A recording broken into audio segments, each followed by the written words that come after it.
NR11, segurança com retroescavadeira. Então, meu nome é Instrutor Rives. Vamos falar de NR11, segurança na operação de retroescavadeira. O tema hoje será retroescavadeira. Retroescavadeira, apenas pessoas que possuem completo conhecimento do trator e dos seus implementos podem executar a atividade de operação nos mesmos. Então, apenas pessoas com conhecimento completo do equipamento que vai poder fazer a operação do equipamento.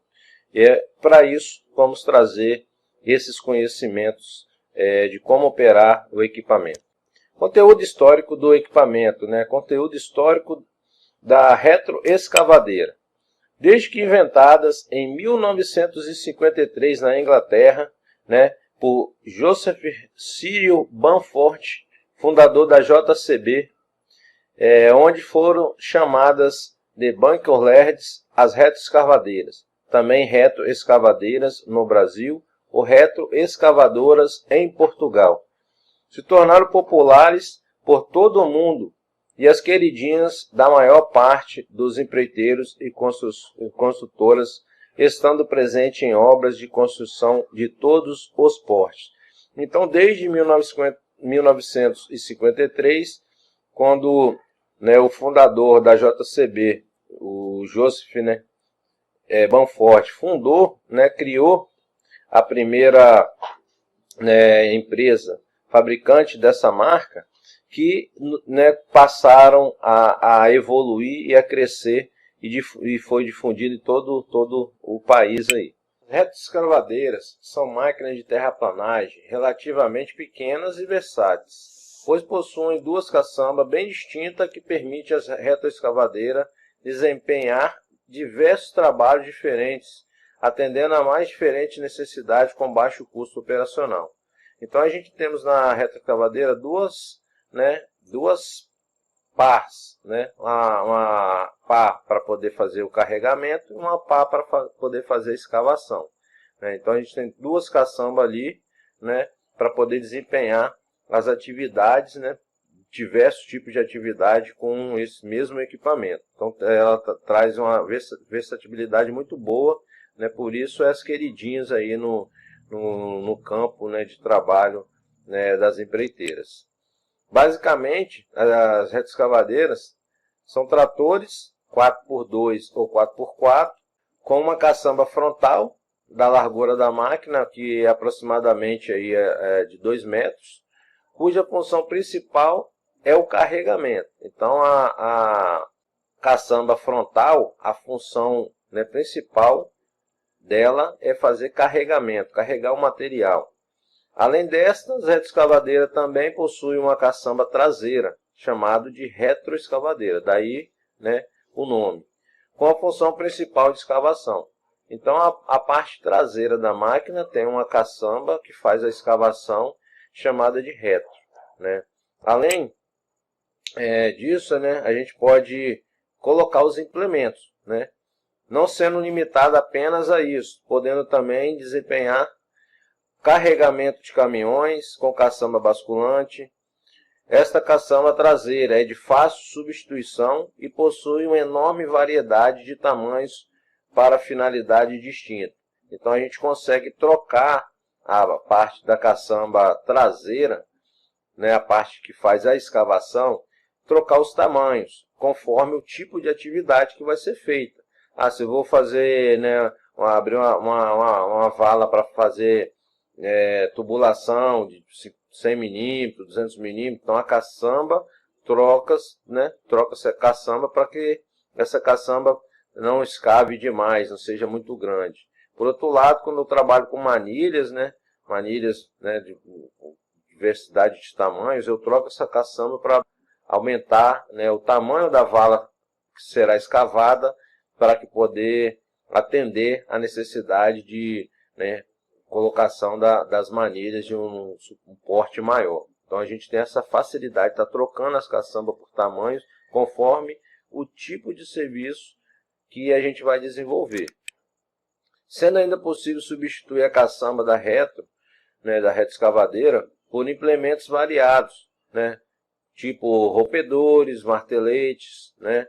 Perfuratrizes do tipo hélice contínuo. Então a gente tem uma infinidade de implementos, né, de acessórios que a gente pode estar usando ali, né, apenas substituindo a caçamba de escavação, que é a menor e a mais fácil de ser substituída. Então a gente tira essa caçamba e troca por implementos, né? Aí a gente temos aí, né, na foto alguns desses implementos que pode ser trocado, não só a parte traseira, né? A parte traseira é a caçamba do porte menor, né?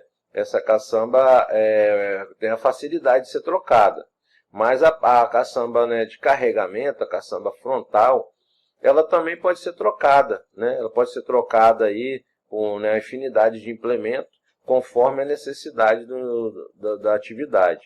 Então, por isso, o uso da retroescavadeira é muito comum, né? Você não precisa ter 5, 6, 7 máquinas para fazer, né, serviço distinto.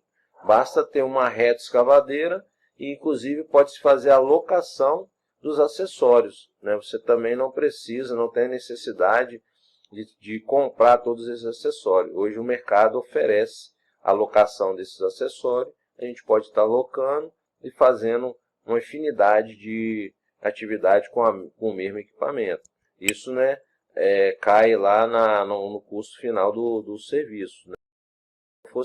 Ia ficar caro demais locar ou comprar vários tipos de máquina para fazer os serviços, né, na área da construção. A gente tem mais uma foto aí, onde tem um rompedor instalado. Então a parte dianteira continua com a caçamba de carregamento e a parte traseira, a caçamba de escavação, foi trocada por um rompedor, né, hidráulico, né, para fazer quebra de concreto, e depois é só usar a parte de carregamento para retirar esse concreto que foi, né, rompido ali, foi quebrado, né, durante a atividade. Então a gente pode utilizar, né, uma infinidade de caçambas para fazer carregamentos, né, diversos, com materiais diversos, pedra, por exemplo, para fazer, né, carregamento de madeira, né, para fazer o rompimento. Então a gente tem aí, ó, uma infinidade uma variedade aí de implementos, de acessório para utilizar no mesmo equipamento, né? Mais uma vez aí, ó, né, se troca a caçamba para fazer, né, a terraplanagem ali, empurrar material para fazer, né, carregamento com pallet. Então a gente tem aí, ó, vários tipos de implemento conforme a atividade que será desenvolvida, se loca o implemento e utiliza aí na retroescavadeira. Na parte traseira da máquina, a gente temos lá, né, a configuração delas, né, da estrutura da parte traseira. Onde a gente temos ali, né, mostrando aí na figura, né, o estado, né, inicial do cilindro da escavadeira, da retroescavadeira. A gente tem o cilindro da patola, né, que é responsável por abaixar e levantar, né, as patolas para poder dar estabilidade. Então, as patolas estabilizadoras do equipamento, esse cilindro é responsável por baixar e levantá-las. O cilindro 2, né, como mostra aí na figura, é o cilindro da torre, né? Então ele é responsável para baixar e levantar a torre principal. O cilindro número 3, ele vai fazer aí, né, a movimentação do braço superior, né, aquele, né, braço menor do que a estrutura principal ali. Então o braço superior é movido pelo cilindro número 3. E o cilindro número 4 é o cilindro da concha, né, responsável para fazer ali a concha se mover, abrir e fechar, né? Então o cilindro número 4 é responsável por fazer esse tipo de atividade aí. Então a estrutura traseira, né, a gente temos 4 cilindros aí para fazer essa movimentação, distribuído ali em 2 ou 3 alavancas de acionamento, né? Então, dependendo da configuração da máquina, a gente vai ter ali as alavancas e as funções estão distribuídas, né? O movimento desses cilindros aí, tanto por um lado quanto por outro, está distribuído nas alavancas que vai ter na parte traseira da máquina. A gente temos na parte frontal, né, a parte, né, do painel frontal, a primeira alavanca aí, né, do lado esquerdo da coluna, nesse modelo de máquina, porque a gente temos outros modelos que a gente pode ter configurações diferentes. Mas nesse modelo aí, JCB, né, desculpa, a gente vai ter a alavanca de Power Shift, chamada Power Shift, ou alavanca de direcionamento.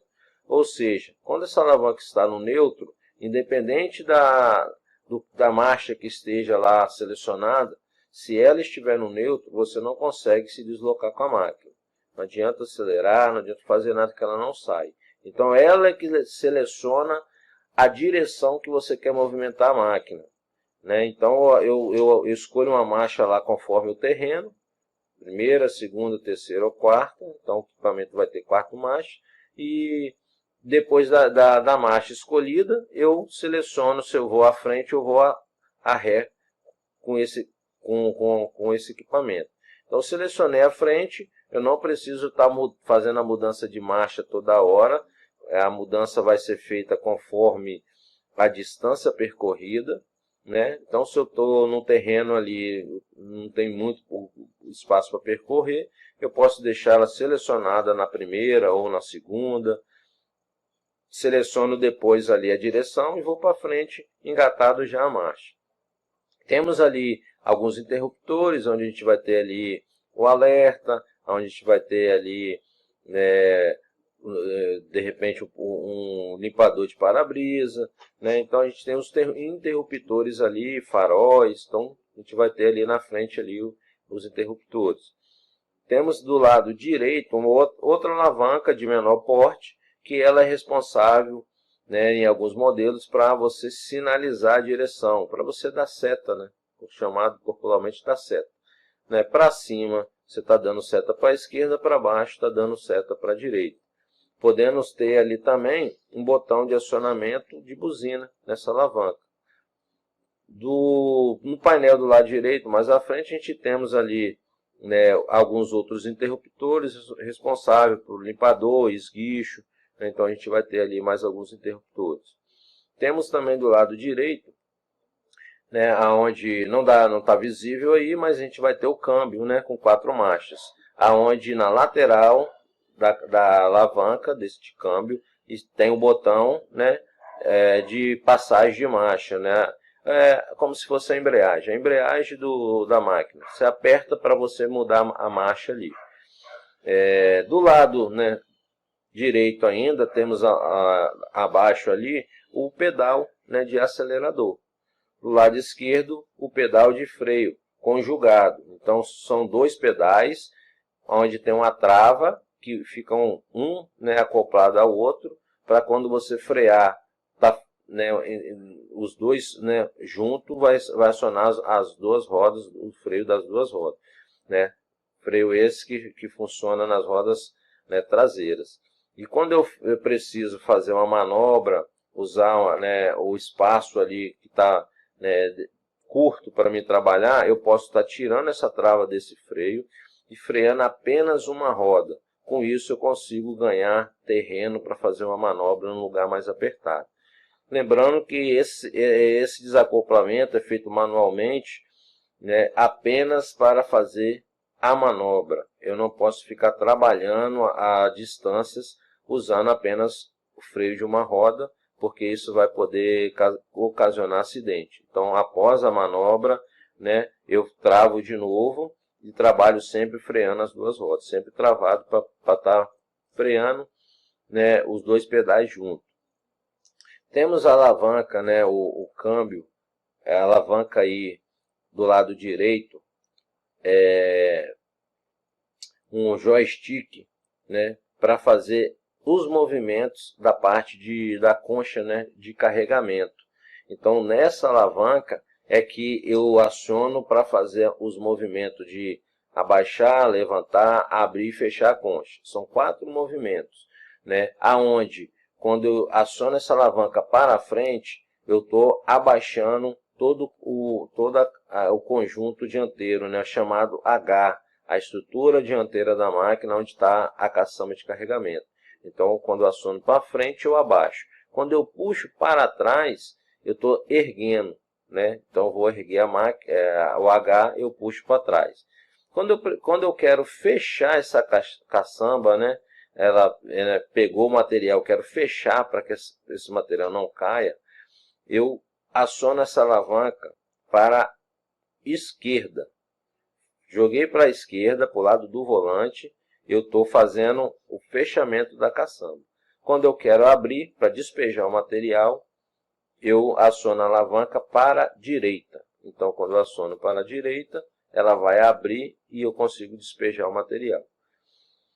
A parte traseira ainda tem um painel com alguns orímetros, não tem a foto aí, né? Mas tem um painel aí na parte traseira, que essa é a visão aí, mas do lado esquerdo tem um pequeno painel com alguns orímetros ali, de velocidade, temperatura, né? Temos essa alavanca, né, de cor laranja, né? Essa é a alavanca de acelerador.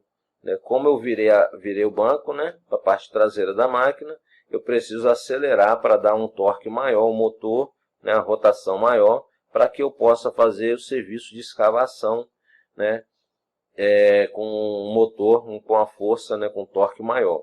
Então essa alavanca de cabeça laranja, ela é o acelerador manual ali para mim aumentar a rotação.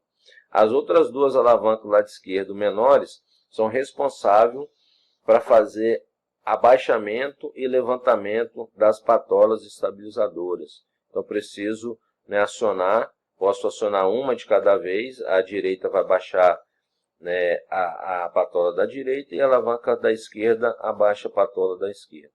Então quando eu aciono para frente, eu estou baixando as patolas, quando eu puxo para trás, eu estou erguendo as patolas.